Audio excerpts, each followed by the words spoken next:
India മുന്നണി തകരുന്നുവെന്ന് ആഹ്ലാദിക്കുന്നത് മോഡി മാത്രമല്ല, പിണറായി വിജയൻ കൂടിയാണ്. കാരണം ഇന്ത്യ മുന്നണി തകരണമെന്ന് പിണറായി വിജയനും ആഗ്രഹമുണ്ട്. അതിന് പ്രത്യേക കാരണങ്ങൾ ഞാൻ അതിലേക്ക് പോകുന്നില്ല. ദേശാഭിമാനി ഇന്ത്യ മുന്നണിയിൽ കോൺഗ്രസും RJDയും തമ്മിലുള്ള തർക്കം ദേശാഭിമാനിയാണ് ജന്മഭൂമിയേക്കാൾ നന്നായി കൊടുത്തത്.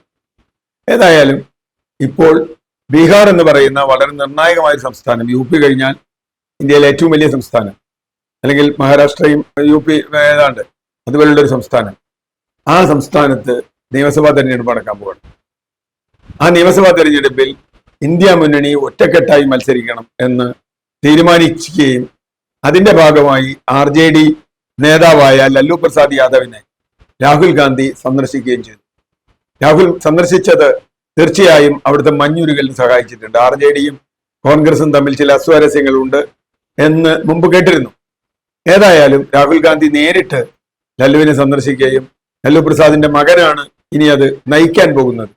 അങ്ങനെ വരുമ്പോൾ കോൺഗ്രസും RJDയും അവിടുത്തെ ഇടതു കക്ഷികളും ഒന്നിച്ചു നിന്നാൽ ഒരു സംശയവും വേണ്ട, BJPക്കും അതുപോലെ നിതീഷിനും വലിയ തോതിലുള്ള വെല്ലുവിളി ഉയർത്താൻ അവർക്ക് കഴിയും. നിതീഷ് ഇപ്പോൾ പിൻവാങ്ങാൻ തീരുമാനിച്ച മാതിരിയാണ്. നിതീഷിന്റെ ഏതാണ്ട് കാലാവധി അവസാനിക്കുകയാണ്.